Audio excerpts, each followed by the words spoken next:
ஹரி ஓம். ராதே கிருஷ்ணா. அறிந்து கொள்வோம் பகவான் நாமங்களை, தெரிந்து கொள்வோம் அதன் பெருமைகளை. பகுதி 124. இந்த பகுதியில் 131வது திருநாமத்தை பார்க்க போகிறோம். இது விஷ்ணு சகஸ்ரநாமத்தின் 14வது ஸ்லோகத்தில் வருகிறது. ஸ்லோகம் 14. சார்வக சர்வ வித்பானோர் விஸ்வக்சேனோ ஜனார்தனக வேதோ வேத விதவ்யங்கோ வேதாங்கோ வேதவித்கவிஹி. நாமம் 131. ஓம் அவ்யங்காய நமக. முழுமையான அங்கங்களை கொண்டவர் என்று இதற்கு பொருள். இதை ஒரு கதையில் இருந்து பார்க்கலாம். சாந்தோக்கிய உபனிஷத் அதில் இடம்பெற்றுள்ள ஒரு கதை இது. பிராச்சீனஜாலர், சத்யயஞர், இந்திரத்யும்னர், ஜனர், புடிலர் இந்த 5 முனிவர்கள் ஒன்று கூடி நம்முடைய ஆத்மா என்பது என்ன, இறைவன் யார் என்று விவாதம் செய்தார்கள். எவ்வளவோ பேசினார்கள், என்னென்னமோ பேசினார்கள். இருந்தாலும் இந்த விஷயத்தில் தெளிவு ஏற்படவில்லை. அதனால் அருணமுனிவரின் புதல்வரான உத்தாலகரை அணுகினார்கள். உத்தாலகர், இவ்விஷயம் அடியேனுக்கு முழுமையாக தெரியாது. கேகய தேசத்து அரசரான அஸ்வபதி தான் ஆத்மா, இறைவன் இவற்றையெல்லாம் பற்றி நன்கு அறிந்தவர்.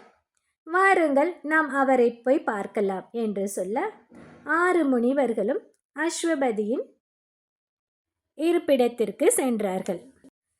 அப்போது அஸ்வபதி ஒரு வேள்வி செய்து கொண்டிருந்தார்.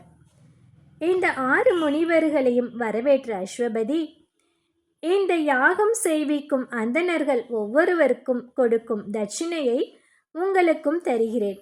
நீங்கள் அறுவரும் இந்த யாகத்தை நடத்தி தர வேண்டும் என்று வேண்டினார்.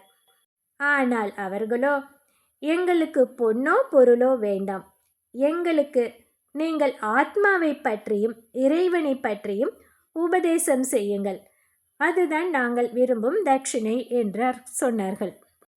அந்த முனிவர்களுக்கு ஆன்மீகத்தில் உள்ள நாட்டத்தை கண்டு மகிழ்ந்த அஸ்வபதி முதலில் பிராச்சீனசாலரிடம், நீங்கள் எதை தெய்வமாக வணங்குகிறீர்கள் என்று கேட்டார். அதற்கு அவர், நான் சொர்க்கலோகத்தை வணங்குகிறேன் என்றார். இப்படியே ஒவ்வொருவரிடமும் அஸ்வபதி கேட்க, சத்யஞர் சூரியனையும், இந்திரத்யும்னர் காற்றையும், ஜனர் ஆகாயத்தையும், புடிலர் தண்ணீரையும், உத்தாலகர் பூமியையும் தெய்வமாக கருதி வணங்குவதாக சொன்னார்கள். அதை கேட்ட அஸ்வபதி சொன்னார், அப்படியென்றால் நீங்கள் யாருமே இறைவனை முழுமையாக வணங்கவில்லை.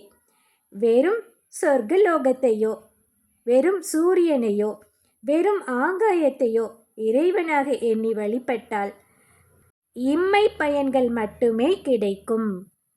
ஆனால் சொர்க்கலோகத்தை தலையாகவும், சூரியனை கண்ணாகவும், காற்றை மூச்சாகவும், ஆகாயத்தை இடுப்பாகவும், தண்ணீரை வயிறாகவும், பூமியை பாதங்களாகவும் கொண்ட முழு வடிவமான இறைவனை வணங்கினால்தான் முக்தியடைய முடியும்.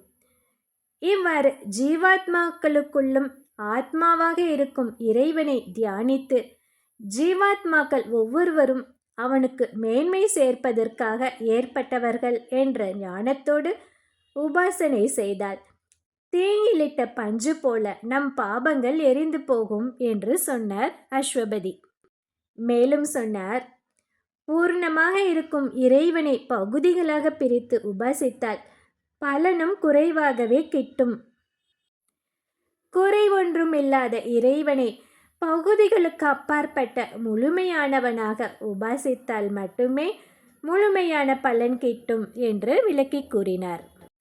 அதனால்தான் கோவில்களில் இறைவனின் விக்கிரகத்தை வணங்கும் போது இது வரையறைக்கு உட்பட்ட வெறும் விக்கிரகம் என எண்ணி வணங்காமல், வரையறைக்கு அப்பாற்பட்ட இறைவன் இந்த வடிவில் வந்து நமக்கு காட்சியளிக்கிறார் என உணர்ந்து வணங்க வேண்டும் என்று பெரியோர்கள் நமக்கு வலியுறுத்துகிறார்கள். விக்கிரகத்தை முழுமையான இறைவன் என்று உணர்ந்து வழிபட்டால்தான் முழுமையான பலன் கிட்டும். வேதத்திற்கு 6 அங்கங்கள் உள்ளன. அதாவது சிக்ஷை, அதாவது உச்சரிப்பு விதிகள், வியாக்கரணம் அப்படி என்றால் இலக்கண விதிகள், நிருக்தம் அப்படி என்றால் அகரமுதலி, சந்தஸ் என்றால் பாவகைகள், ஜோடிதம், கல்பம் என்பவை செய்முறைகள். இந்த 6 அங்கங்களையும் சரீரமாக உடையவனாகவும் இறைவனை தியானிக்கும் முறை உள்ளது.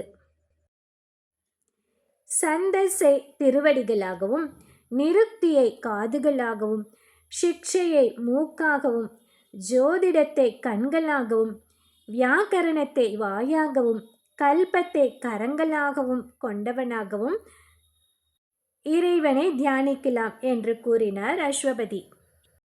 இப்படி அனைத்து உலகங்களையும், அவ்வாறே வேதத்தின் அனைத்து அங்கங்களையும் தனது அவயங்களாக கொண்டு குறையில்லாத முழுமையானவராக திருமால் விளங்குவதால் அவ்யங்கக என்று அழைக்கப்படுகிறார். சான்ஸ்கிரிட்டில் வியங்க என்றால் ஊனம் அல்லது குறைபாடு என்று பொருள். அவ்யங்க என்றால் குறையில்லாத முழுமையான என்று பொருள். இந்த 131வது திருநாமத்தை நாம் தினமும் சொல்லி வந்தால் நம் வாழ்க்கையில் முழுமையான நன்மைகள் ஏற்படும்படி திருமால் அருள் புரிவார்.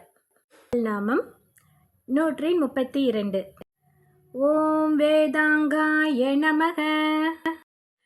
அடுத்த பகுதியில் இந்த 132வது திருநாமத்தில் எம்பெருமான் கஜேந்திரனை காப்பாற்ற எப்படி வந்தார் என்று பார்க்கலாம். ஹரி ஓம்.